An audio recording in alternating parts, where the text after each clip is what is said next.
Here we go on this beautiful day, sitting down with Jessie Thomas of Farm Girl Fitness. And Jessie she's got a really cool story. Can't wait for you guys to hear it. Welcome, Jessie, to the program. Thanks for having me. Thank you for coming on. I got to hear your story and was so mesmerized in Reinventing the Women. I was mesmerized with it, and I just wish that I lived a little closer to you because I would be in your space in a heartbeat. So, Farm Girl Fitness, like even the name is very inviting. I can't wait for everyone to hear what you've done and this space that you've created and the impact that you've made in your community. So, where did this whole thing come from? Yeah, Let's go way back. let's go way back. Let's take a journey to March of 2020, when the world started to fall apart. March 2020 is kind of like the second half, I could say, of the story. The first half of the story is the previous 13 years that I was in the fitness industry. So that previous 13 years was me as a fitness instructor, focused on group fitness for a long time and small group training, and was working for a large, what we would call big box gym company here in Canada. And life was good. I was enjoying my life there and my setup. And throughout that entire time, had no intention of running or starting my own business.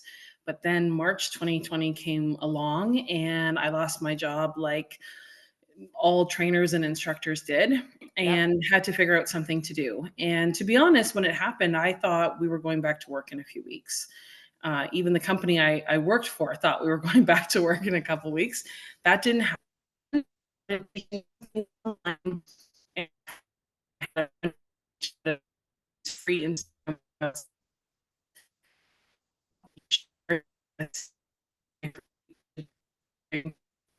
And I said to her, "Are you sure?" And she said, "Trust me, you need to start thinking about it." It was just like a little bug in the ear, and kept doing things online and had the goal of starting to do some things in person. And for us, where I live in Southern Ontario, Canada, the lockdowns lasted a long time. So come April, May, June, we were still in a gym shutdown here, and the rules were very tight, even on what you could do outside. So by May of 2020, you were only allowed groups of 5 people together outside, and you had to be spaced apart. So I was waiting for parks to reopen because at the time, parks were closed, which I can talk about now, and we all have a little chuckle about that. But since parks were closed, I was chatting with a friend of mine one day who was here at the farm walking around with me, a woman who I used to teach fitness with. And I said, "You know what? I'm thinking about running some boot camps, maybe in parks when they open back up." And she said, "Why are you waiting for parks to reopen? Why don't you just do it here? This is practically a park." So the place I get to call home is a family farm that my parents have owned for about the last 17 years. My husband and I moved here, put a house here about 14 years ago. And I'll be honest, I take this space for granted. I really do. And when she suggested people coming here, I said to her, I said, "I don't think that will work. I don't think people will come." And she said, "Trust me, people are going to show up." And actually, that day was the day we came up with the idea of Farm Girl Fitness as a name too. I said, I think I'm getting to the spot where I need to create a name. I said I wanted something to do with the farm, and she blurted out Farm Girl Fitness, and it just kind of stuck. So in June of 2020, started running boot camps here at the farm with a max of 4 people. Since I was the 5th, that was the rules. We had no money. We had no plan. We had no equipment. We had no idea what we were doing. We were starting a business without realizing we were starting one. And so we just kind of, used what we could. So we started using things like tires that we had on the property, tractor tires. You I did had have equipment. We did. We did. We You just had didn't know it. equipment. Yeah, I had to look at it differently. And uh-huh. we had hay bales, and we had Uh-huh. sandbags, and we had sledgehammers, and we had chunks of wood that my husband turned into weights. So he found a way to put handles on these wood logs. And Yeah, you need to go to Jessie's website and see a picture of that because it's up there. It's yeah, and incredible. we still use them today, actually, which is I great. love it. People would say, "How much does this weigh?" And I say, "I don't know, just pick it up. It'll be fine." But It's heavy.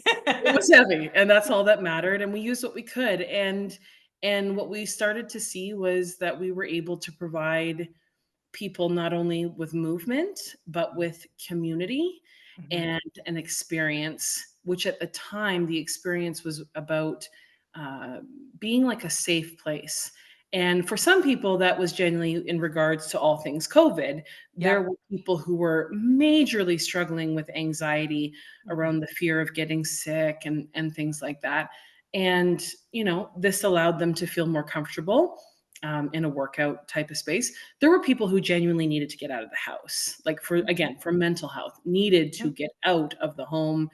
And so, we'd start to finish every workout with some quiet time and just what we would call like a meditation, and just getting people to lay on their back and look up at the sky. And then we noticed that people were lingering for longer afterwards and taking their time. And we wanted people to stay as long as they needed to and connect with each other. Needless to say, that kind of experience started to grow, even though we were in a hard time. And before you knew it, 5 people became 10, became 15. And we realized by the fall of 2020 that the lockdowns were not going away. For us here in Ontario, gyms were still closed at that time, but we were outdoor only, and it was getting cold. Uh-huh. So I was having this discussion with my dad, who is also an entrepreneur, and my dad said, I have an idea. Why don't you take the barn and turn it into a fitness studio? So we used to be a horse breeding and training facility. We used to have on the average 30 to 40 horses here at any given time. But over the years, my parents still in the horse industry, but not as many horses or animals here, and we're Okay. slowly starting to sell them off. My dad is now 75. And as anyone who's ever owned one large animal, let alone 40 of them, can attest to, it's a lot of hard work. Mhm. And the barn was sitting empty. So my dad said, you know what, why don't you take it? My husband, thankfully, is a very handy man and was able to do the retrofitting on the barn. So again, if you go to our site or our Instagram, you can see the It's transformation, beautiful. yeah, of what used to be 4 horse stalls that we turned into about an 800 square foot indoor studio, which today is now our boxing studio. That was open for 2 months, and then we had another gym shut down here in Ontario. So January 2021, gyms got shut down again, which was a real kick in the shins. We had gone to all this work to make this indoor space, and now we couldn't use it. So my dear old dad had another great idea. He said, why don't you find a way to get people to work together outside, even in the winter? And we have another building on the property called a round pen, which is basically like a giant gazebo, Mhm. which allowed us to keep everybody covered and out of the elements, but in complete fresh air, which passed all the bylaws here. We could fit 30 plus people inside if we wanted to, but we still kept it small to about 15 people. And I said to the group, I said, I know this sounds crazy, but I'm telling you, it's going to get you out of the house. It's going to bring us together. Come dressed in layers, stay in your Yes. car until 1 minute before class, then run out. We'd have a bonfire waiting for people. And by the time we were done, we were peeling off the layers. Most people were in a hoodie and, some gloves by the time they were done. And we would work out there up until minus 15 Celsius. Forgive me for not knowing what that is in Fahrenheit. I should have done my research. What's minus 15 in Oh, I'll look it Fahrenheit? up really quick. Perfect. So that was our max capacity. Once we got past that, it was a little much, but we ended up having those workouts all through the winter of 2021. And it worked, and it kept people sane, and it kept people moving. And that's kind of what we became known for. But that's really around the time that we established what is our saying or our hashtag today, which is friends in fresh air, because that Yes. really just proved the point that with those two things, like everything's made a little bit better. And that idea of finding joy not just in the workout, but in the connections that come from it and in the surroundings that you put yourself in. And so we really leaned into that after that was all done. That season was done. We had gym open, gym shut down, gym open, gym shut down. Through it all, we kept growing. We ended up needing to build a second indoor studio in the barn, which opened in February of 2022, and thankfully has not been shut down since. So our studio is now 2 indoor studios and what we call a very large outdoor studio. We still use the outdoors lots from spring till fall. On New Year's Day, we do an outdoor winter workout in commemoration of our roots. So that's coming up in a little bit. Oh, Um, fun. it's fun. It's still fun. And we have a lot of people who say, you know what, it's a weird mix of emotions when they come back outside, especially in the winter, because it was a tough time, but Yeah. but a great time all at the same time, and we're grateful for every challenge, for every shutdown, for everything that felt like it got in our way. It forced us to find solutions for people. And I do believe that created a resilience in us, in Mhm. me and us as a company, that I hope will stay with us for a very long time. Absolutely.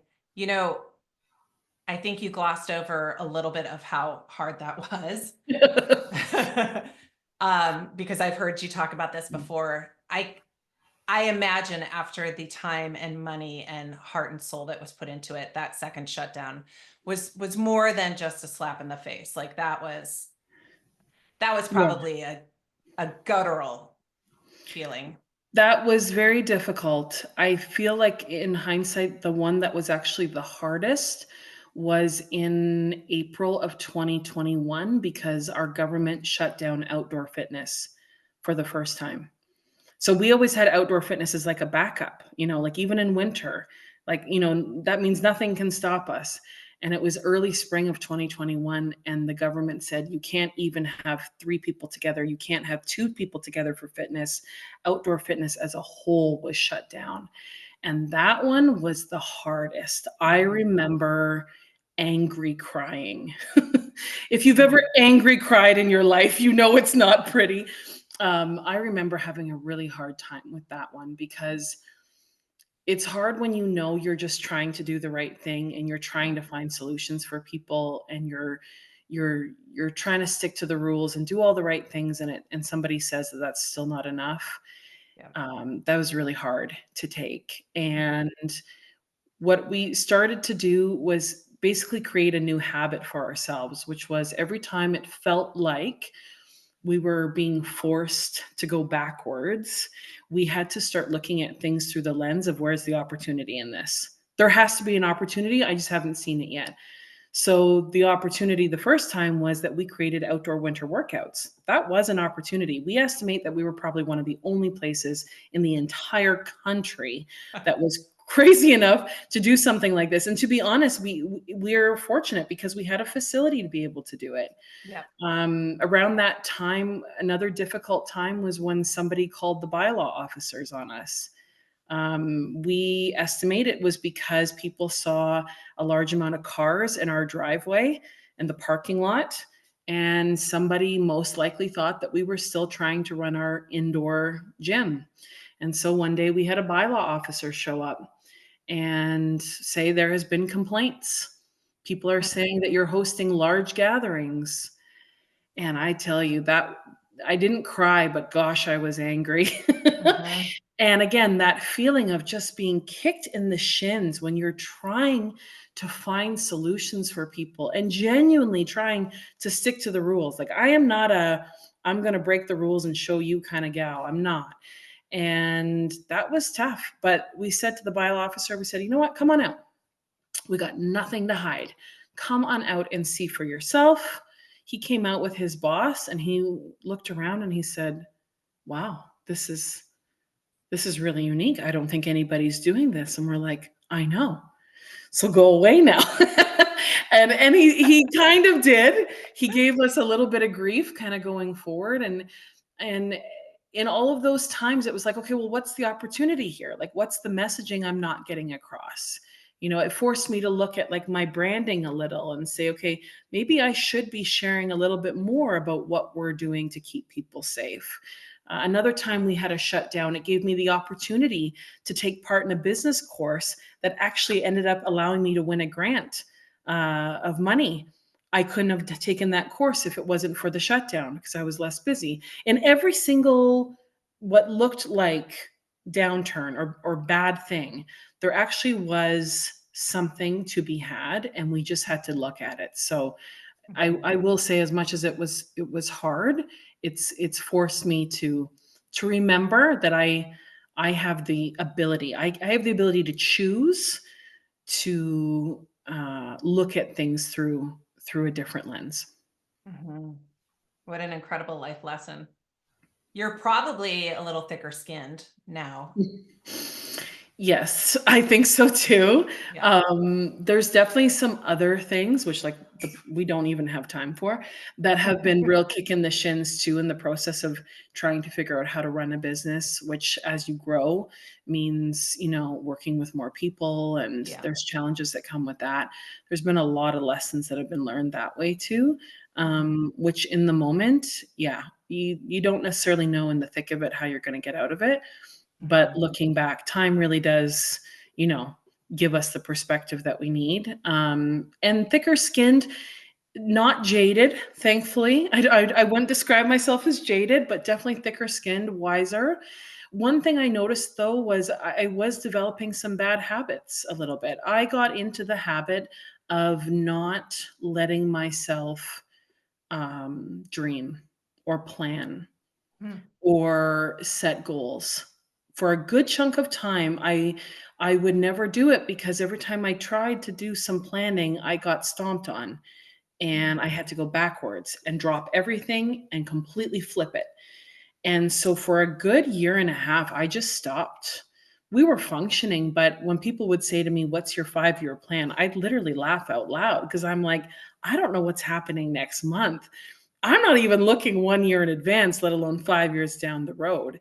And so about 2 years in, 2.5 years in particular, that's where we finally, and because of some bumps in the road, it forced us to say, "No, we need to start planning. We need to start looking ahead." And that's a good thing. Like we can. Don't be scared to plan. Don't be scared to dream. Don't be scared to say this is the big hairy audacious goal that I'm going for this year. And that took time. That was actually harder than I thought it would be, but now we're doing that, and we do have plans for 1, 3, 5 years down the road that we are looking forward to accomplishing. That's so amazing. I call them bags. Do you call them bags? The big, Yeah, hairy, audacious goals. I yeah, think I think you always have to have a bag hanging on your door. absolutely. I can relate to this, and I'm sure a lot of people listening who are in the fitness space can relate. I think that we know the importance of movement for both physical and mental. I also don't think, and I'm curious to what you think, I don't think we're ever going to get into a spot like that again. I don't think people will allow it to happen. I I often sometimes wonder what would happen if this was to happen again, and then I say to myself, "No, don't even say the words." Don't jinx it. I think people learned a lot about themselves Mhm. in 2020, 2021 about what was actually really important and about what true fitness and wellness really means Mhm. and how essential it is.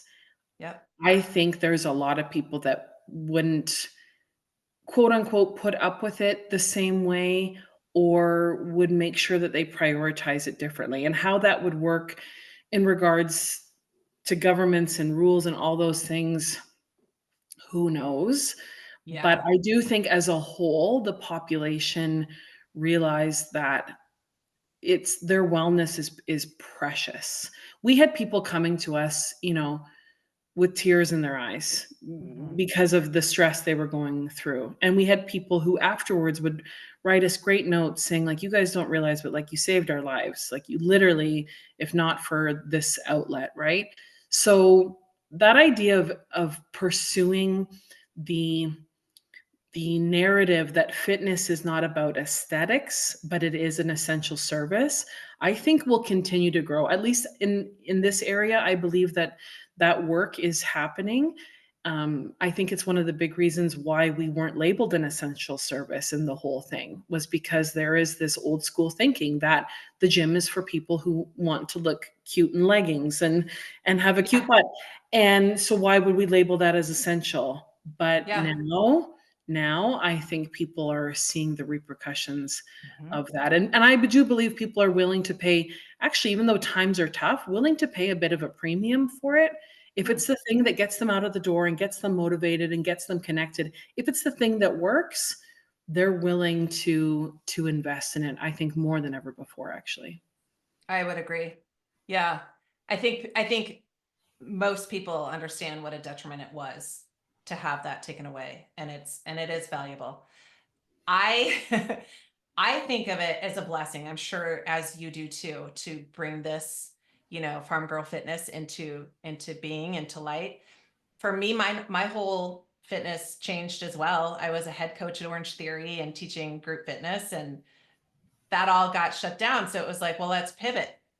I can train one person by myself outdoors, or I have a home studio. We'll leave the doors open. Like you shift but for me, I'm extremely grateful that that happened, because I don't look at fitness the same way anymore. I don't look at my business the same way anymore. And it was a I am so sick of the word pivot because of Me too. that time, but it was a way for us to learn to be a little more bendy, right? Yes, And figure things flexible. out. Yeah.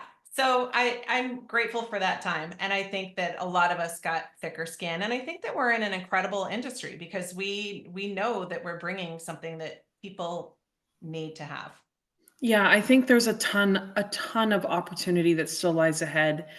It was, I think we're gonna look back and really examine this time period because we lost a lot of instructors. We lost a lot of great personal trainers and people in the industry. At least that's my experience anyways in Mm. this part of the world. And now we've come out of it, and it's like there's a huge opportunity for people who want to be in the fitness and wellness space, whether it's as a trainer, a coach, or something bigger.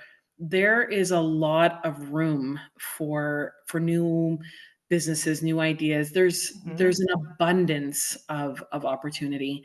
I hope that there are in particular young people out there who are thinking of that.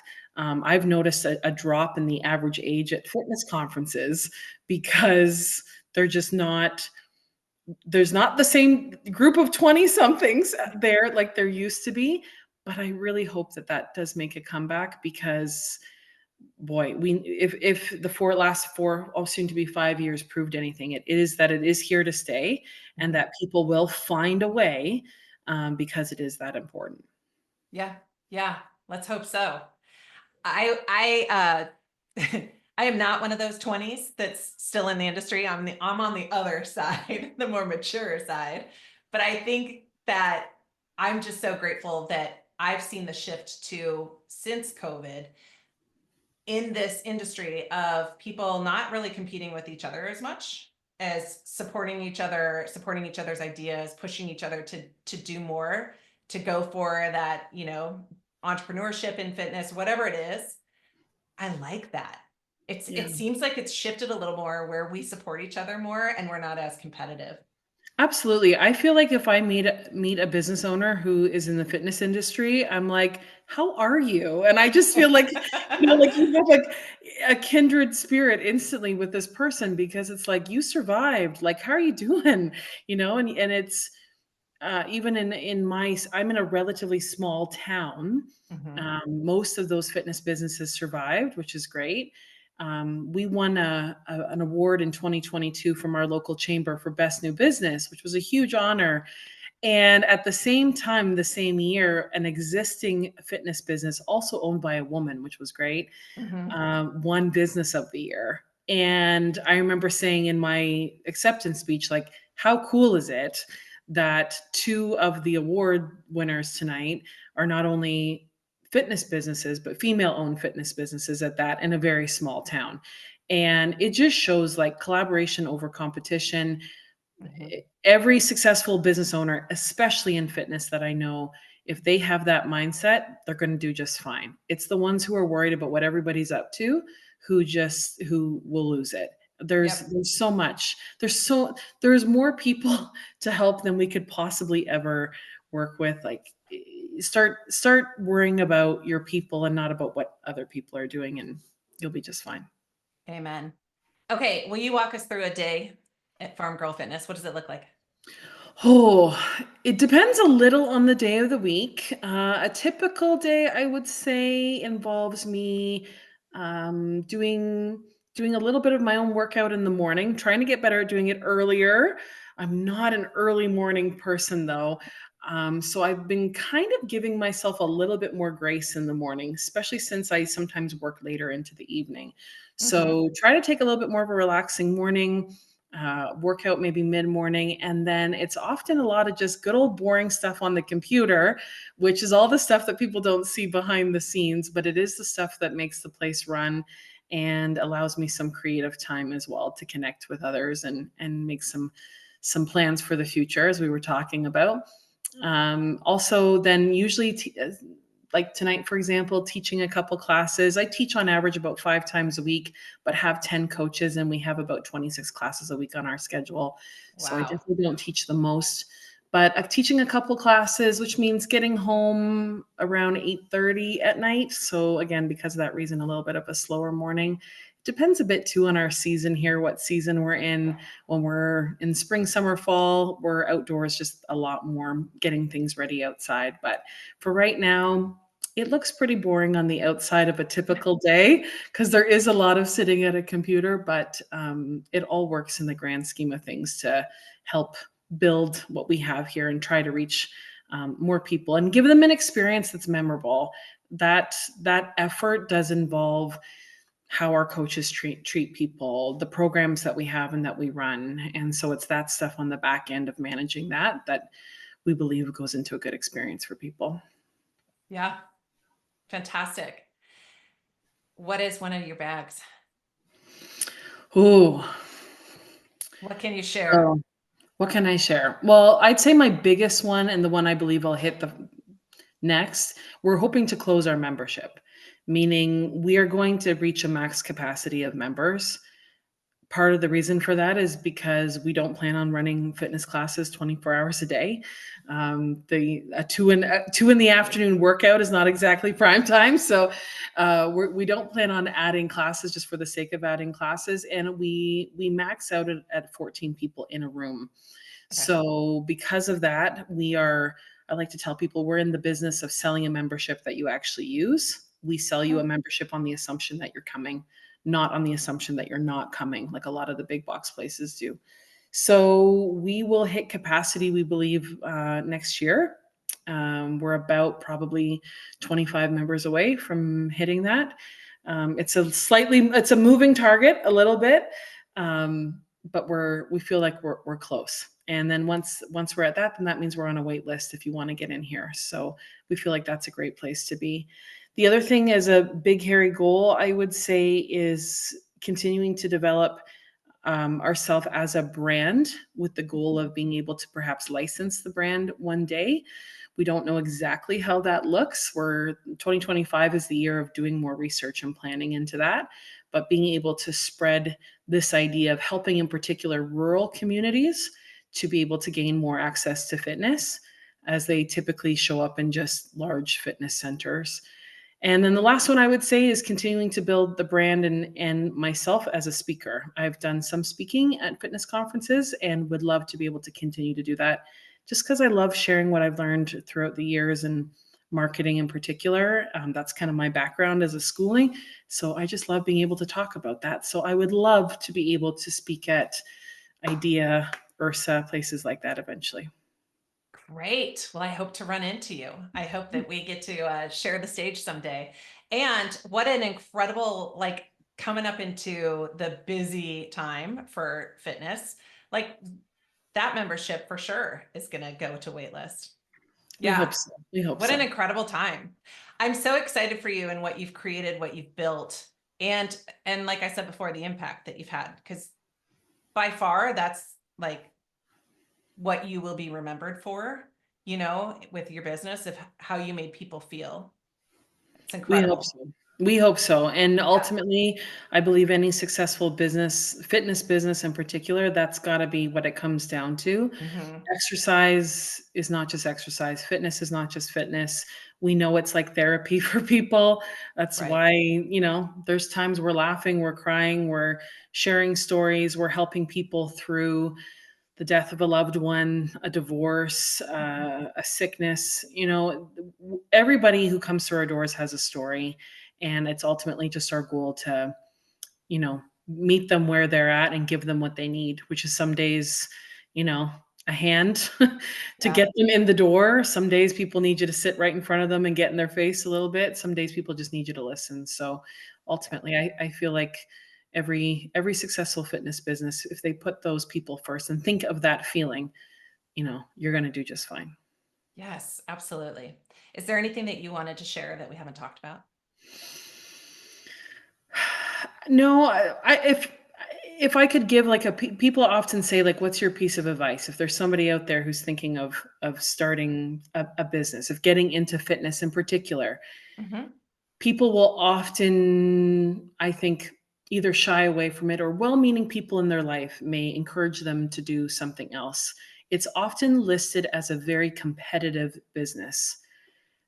Trainers can be a dime a dozen. It's not difficult to go and find a personal trainer online somewhere who is just starting out and willing to work for 20 bucks an hour. Mhm. That's great. Those people are always going to exist.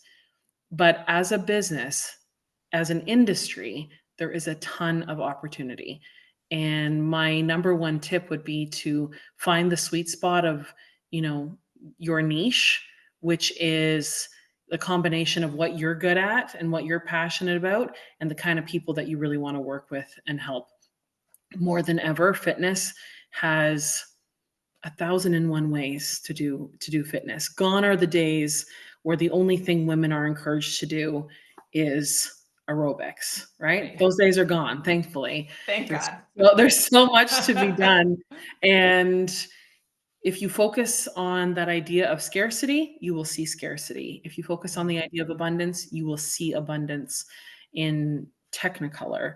You just need to find out what your thing is. Once you find it, shout it from the rooftops. Let everybody know what it is. People who you don't even think care, tell them what your goal is, and you will see how people will move mountains to help you. But it's imperative that you figure out what your thing is first. People can't support you if you don't even know what it is that you want support in. So don't be afraid to get specific, get very clear on what you want, and then just tell it to everyone who will listen. Amen. So well said. Thank you for sharing that. No One problem. last question, Jessie. Sure. What makes you feel like a badass? Oh. Mm. Well, if I had to pick a specific exercise, nothing like a good old punching bag and some Rage Against the Machine blaring on the speaker. Nice. Um, that's probably the number one thing. I think, though, in a more broader term, doing the scary thing that you didn't think you could do, realizing that you survived, you're alive, you're just fine, and being able to be on the other side of it. I liken it even to cold plunging. I took up cold plunging a couple years ago, like everybody and their mother did. I know, but I swear it's an example of something I didn't think I could do. Uh-huh. I got out of that tub after 2 minutes of literally ice water, and Uh-huh. I said, "Can I do that again?" And been doing it ever since. And I'm hoping to get actually the next goal this year is I'm getting a certification and being able to be a coach for that actually and work with people um, Wow. in a even people in a trauma informed kind of way to help people with this. But it's just an example of every single time I do the thing that I don't think I can do, I use it now as a point of reference and feel a little bit stronger and a little bit braver. And I remember after that first cold plunge, for the rest of that year, I used that as a thing. I said, I sat in a tub of ice water for 2 minutes. I can do anything. If I can sit in a tub of ice, I can do anything. All of those little things build up to making you feel like a badass over time. So don't wait to feel ready. Don't wait to feel comfortable. Don't wait to feel like a badass. You have to do the thing, and then that feeling comes afterwards. Love it. Thank you so much for sharing that. And thank you for your time. I'm going to make sure to link where everybody needs to go see your beautiful space, the cool stuff that you're doing, and where they can find you. And thanks for listening, everyone. Until next time, stay badass. Thank you.